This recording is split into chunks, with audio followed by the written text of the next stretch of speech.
Hello, it's Mel from Movement and You Fitness Coaching. Welcome to my movement channel.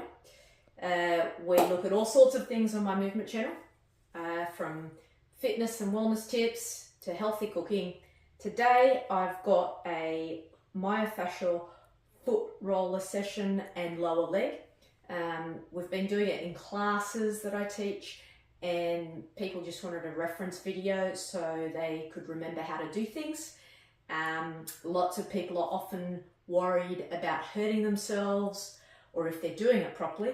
So this video is here as a guide to try and help you along the way and encourage you to use your myofascial tools a little bit more often to help with recovery and just looking after your body in general.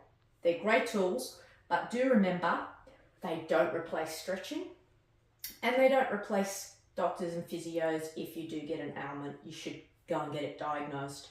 So for the foot, there's a number of things we can use, and I'm going to show you through all of those today. Now, different reasons for using different tools.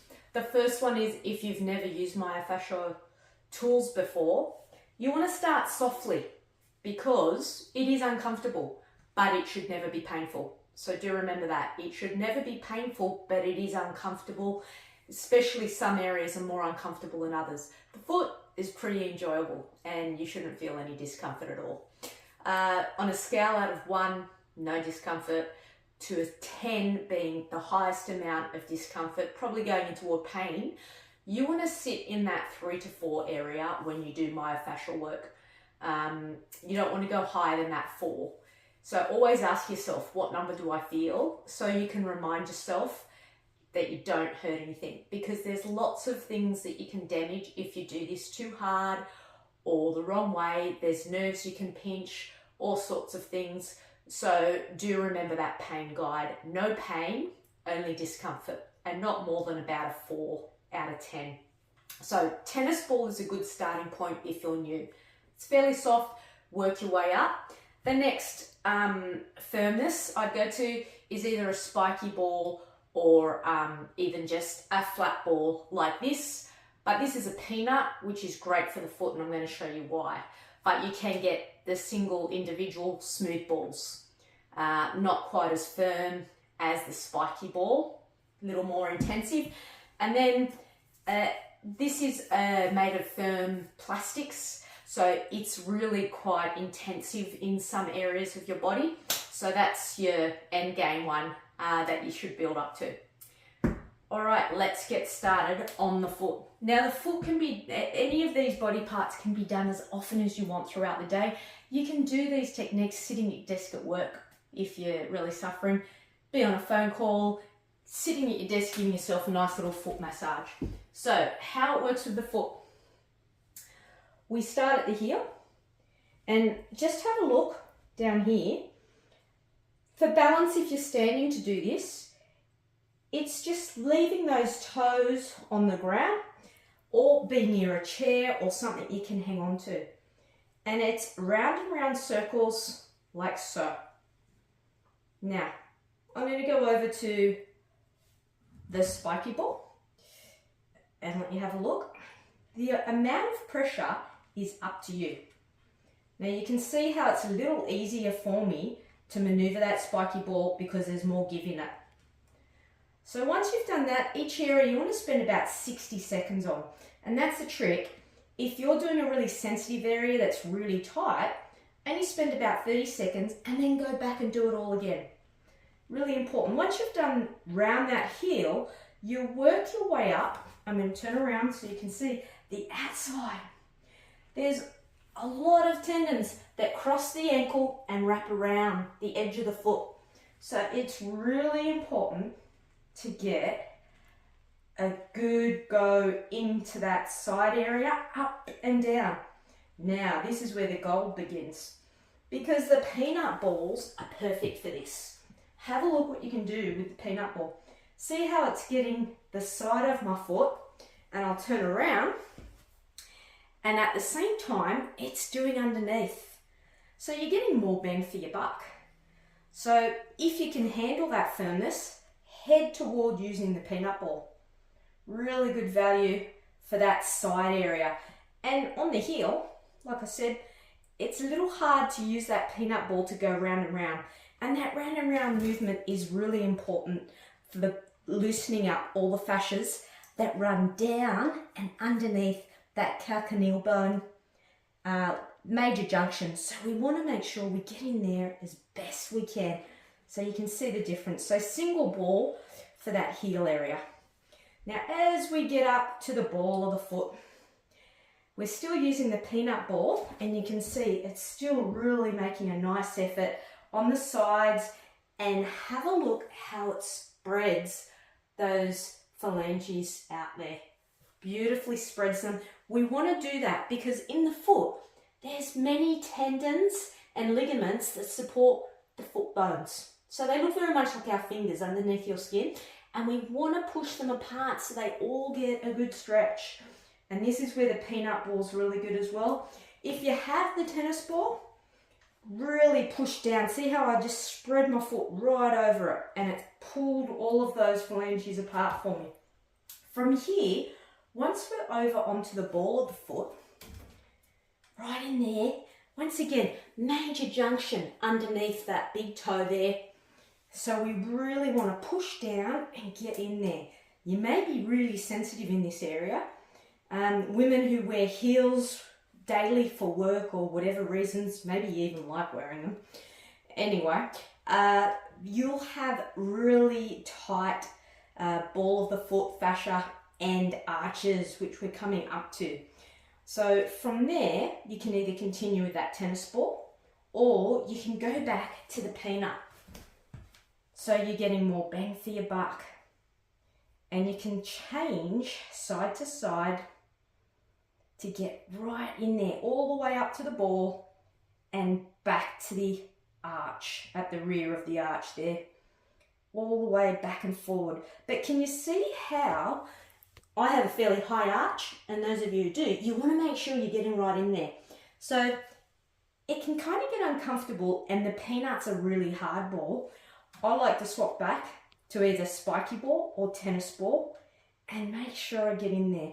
There's a trigger point in here which may be really tender on you, and in acupuncture and acupressure, Chinese medicine, it's believed that that trigger point is related to releasing your groin and lower back. So you can spend a bit of time in there just holding gently to what you can tolerate. So finding those really tender bits and holding, applying a bit of pressure, and this is where the tennis ball being softer really comes in handy, because you can ease into it, making sure you're breathing in and out, nice and relaxed the whole time you're working on these techniques. Really important that we breathe to relax the body so the tendons and fascias can release. So from here, if you wanted to, you could go back round, do the whole thing again. Otherwise, you swap over and do the other foot. So I've worked you through that. Now we're going to work through that lower leg, because yes, it's amazing when you work on the foot how it travels up and releases lots of muscles and tendons and fascias through up to the waist. So I like to do it standing up because I feel more benefits, but you can be sitting down and do it. Like I said, if you're at your office desk, you can do that foot technique that I've just shown you, or maybe you've been at work all day, you just want to sit down in front of the telly, but your feet are killing you. So lots of options. I just enjoy doing it standing up and feel the benefit. But right now we need to sit down because we're going to that lower limb. Now, with the lower limb, calf muscles can be really tender, along with anterior tib muscles. So anterior tib muscle runs along here, and it's a bit like those lovely little lamb shanks that those meat eaters out there like to chew into. It will feel tender. You know you're in the muscle, because you want to make sure you're on the muscle, not the bone, okay?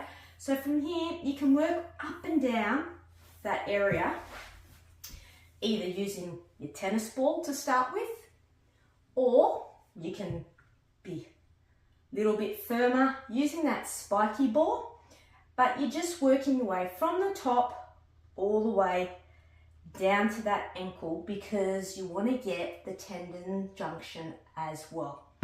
Peanut, not really as user-friendly for this area, so I don't tend to use it, but you could certainly use a single ball that's that hard if you've built up to it.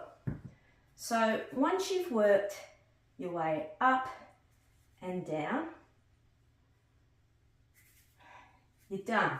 The other tool you can use are one of those rolling sticks. So you might have one.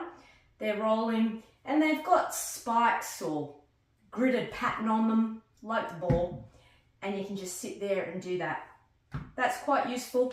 Same for the calf, up and down with the stick. But I love using a peanut or a smaller peanut for my calf muscle. And this is the reason why. You get the leg into the groove and you do one whole side. It's fabulous. And it's not as strenuous as the old foam roller. So when you use a foam roller, you have to have a lot more energy lifting yourself. So it requires more strength because you're lifting up higher. But using something like the peanut, it just means you can drag your bottom, so you're not taking your whole body weight through that upper body. And you're just letting your bottom drag back and forward. So I always try and do it on a slippery floor surface. Nice, slow, rocking back and forward. That's level 1. Level 2 is crossing that leg over and takes it up to the next level. So I'm keeping that leg turned, working all the way down. Really important to do that whole calf. I'd spend much longer on it if I was doing it for myself, but because I want to keep the video short for you and you're not having to watch too much, I'm just showing you how far down you go. So when you get to there, you can just hold and do a bit of a trigger point. Make sure you're breathing in and out the whole time. Then what you do to go back up, turn the foot so the toes point to the ceiling and you work your way back up. Now we're finding some spots, and that's why it's important to go up and down the legs or any body part, because you find a lot more spots by working back and forward. Small little increments, nice and slow and steady. And yes, I have had to take a bit of pressure off. I've just had a nice long bike ride today, so my calves are feeling it. Lucky I'm doing this video to give them a bit of treatment. So can you see how that peanut comes out and spreads the calf muscle? Really important part to get the fascia that sits around them to release and pull apart. Really important. So make sure you take your time doing this. Going up one whole length of your lower leg, I'd spend about 2 minutes, maybe even 3. And that's just one section. So now I'm going to turn and go back down. So then you take another 2 to 3 minutes. But once again, it's based on what you can tolerate. Remember that. If you need to start with shorter increments, it's better than not doing it at all. So remember that. Everyone's individual and you go for as long as you can tolerate it. And remember to slide your bum so your arms don't get too tired, supporting your body weight. So that will also cause you to have a little rest. But you can see just up and down the whole length of the leg. Alrighty. Now, if you really want to get into that anterior tip, maybe you're starting to develop problems, something like shin splints, and you need to get into that shin in order to loosen it. Next hardcore level, rather than just sitting and using the tennis ball, is to get on the tennis ball is your first option. Lining it up. And you push it in there like so, and back and forward, because you can apply more pressure. So that's the whole point to this, is applying more pressure. For me personally though, if I really need to get in there, I prefer to use a roller. So you jump on your foam roller, starting it just at the top of the tibia there, not on the knee. Do not go onto the knee, just at the top of the tibia. And my other leg here is supporting me, and my arms are also supporting me as I work back and forward. Now, if you wanted to take it up a notch, you just take the support leg off the floor and roll full body weight through that leg, back and forth, till you get to the bottom, and then back up to the top for 2 or 3 minutes. Now, really important thing I need to highlight to you. Never take your trigger balls or rollers, any of your myofascial equipment, and do the back. Never have it in the back of your knee. Always keep it on the muscle, okay? Tendons cross there, but it's not good for the joint. So do not keep it in there. Lots of major nerves and arteries cross through that area you don't want to be pushing on. So keep it in the muscle, not up in there. Down here is where you want it. All right, so that is your lower leg and foot done. Pause and stop the video where you need to so you can keep working through doing both sides. Let me know how you go. I hope you enjoy it. I love foam rollering most days. No, it does. It's a really good way to recover and keep your body feeling loose. It does really work wonders. So research has proven it. It's not just me saying it. The science is out there that backs myofascial work. Please enjoy, stay active and stay well. I hope to hear from you soon. Take care.